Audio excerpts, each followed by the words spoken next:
Halo semuanya, perkenalkan nama saya Fitria Ramadhani dengan NIM 243010216001.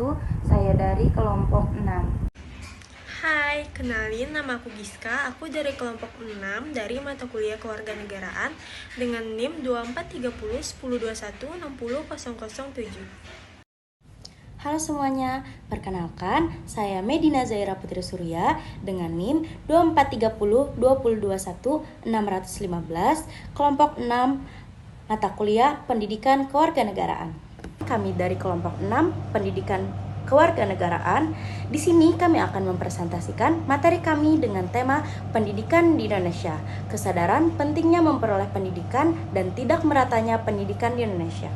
Kita masuk materi yang pertama, yaitu pentingnya kesadaran akan pendidikan di Indonesia. Pendidikan merupakan salah satu faktor utama dalam meningkatkan kualitas sumber daya manusia. Di Indonesia, kesadaran masyarakat terhadap pentingnya pendidikan terus mengalami peningkatan. Hal ini terlihat dari semakin banyaknya orang tua yang mendorong anak-anak mereka untuk menempuh pendidikan hingga jenjang yang lebih tinggi. Kesadaran ini muncul karena pendidikan dipandang sebagai yang pertama, sarana untuk meningkatkan taraf hidup.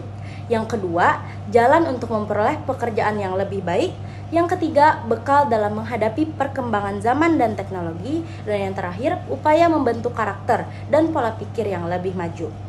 Nah, selain itu, pemerintah Indonesia juga terus mengkampanyekan pentingnya pendidikan melalui berbagai program seperti Belajar 12 tahun dan Bantuan Pendidikan. Hal ini menunjukkan bahwa pendidikan tidak hanya menjadi kebutuhan individu, tetapi juga menjadi prioritas nasional dalam pembangunan.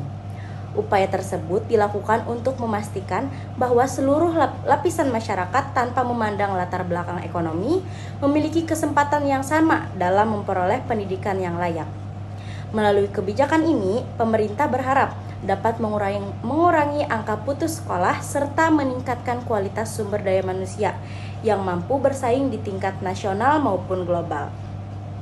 Dengan demikian, pendidikan diharapkan dapat menjadi alat pemerataan kesejahteraan dan penggerak kemajuan bangsa secara menyeluruh. Baik, di sini saya akan melanjutkan materi dari teman saya, yaitu ketidakmerataan pendidikan di Indonesia. Meskipun kesadaran akan pentingnya pendidikan meningkat, kenyataan akses pendidikan di Indonesia masih belum merata. Ketimpangan ini terjadi di berbagai daerah, terutama antara wilayah perkotaan dan perdesaan atau daerah terpencil. Beberapa faktor penyebab ketidakmerataan pendidikan antara lain yaitu faktor geografi. Indonesia sebagai negara kepulauan memiliki banyak daerah terpencil yang sulit dijangkau. Hal ini menyebabkan keterbatasan jumlah sekolah, akses transportasi yang sulit, kurangnya fasilitas pendidikan. Yang selanjutnya ada yang B, faktor ekonomi. Kondisi ekonomi keluarga sangat mempengaruhi kesempatan anak untuk bersekolah. Masih banyak anak yang putus sekolah karena harus membantu orang tua, tidak mampu membeli perlengkapan sekolah, terbatas dalam mengakses pendidikan berkualitas. Selanjutnya ada yang C, keterbatasan tenaga pendidikan. Distribusi guru yang tidak merata menyebabkan beberapa daerah kurangnya tenaga pekerja, terutama di daerah 3T, tertinggal, terdepan, dan terluar. Selanjutnya ada yang D, sarana dan prasarana. Tidak semua sekolah memiliki fasilitas yang memadai. Masih terdapat sekolah dengan ruang kelas yang rusak, minimnya buku dan media belajaran, keterbatasan teknologi. 6.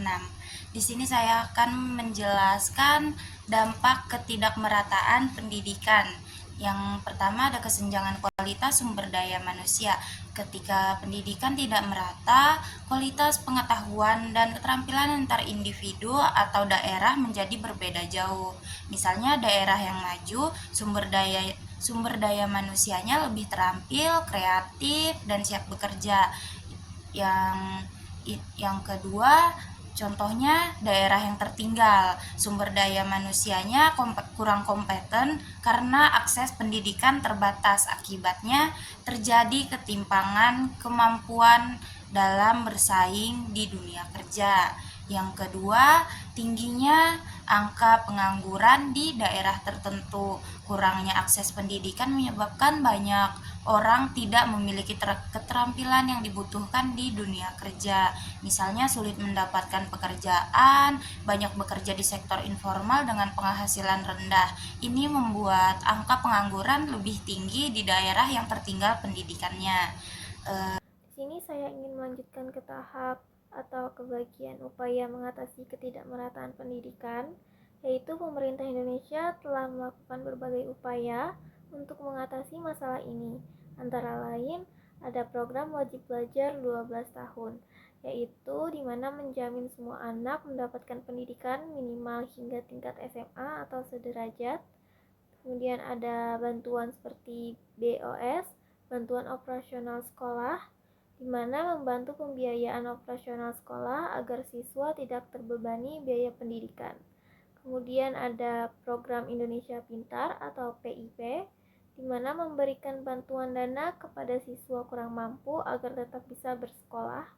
Kemudian ada pembangunan sekolah di daerah terpencil, yaitu memperluas akses pendidikan dengan menyediakan fasilitas sekolah di wilayah yang sulit dijangkau. Kemudian ada program pengiriman guru ke daerah 3T, yaitu mengatasi kekurangan tenaga pendidik dengan menempatkan guru di daerah tertinggal, terdepan, dan terluar.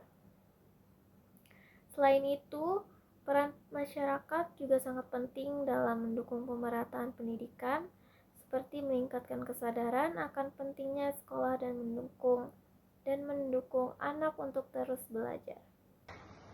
Baik, di sini saya akan melanjutkan penjelasan dari kelompok kami, yaitu perkembangan teknologi yang memberikan peluang besar dalam mengatasi ketidakmerataan pendidikan di Indonesia. Jadi, melalui pemanfaatan platform digital, siswa kini dapat mengakses materi pembelajaran dari mana saja, bahkan dari daerah yang sebelumnya sulit dijangkau secara fisik. Beberapa bentuk pemanfaatan teknologi dan pendidikan antara lain yaitu pembelajaran daring atau pembelajaran online dari rumah tanpa kita harus datang ke sekolah secara langsung. Selain itu, tersedia juga sumber belajar digital lain seperti e-book atau video pembelajaran yang membantu siswa memahami materi dengan lebih mudah. Jadi, platform pendidikan seperti Ruang Guru dan Jenius juga hadir untuk mendukung proses belajar yang lebih fleksibel dan interaktif.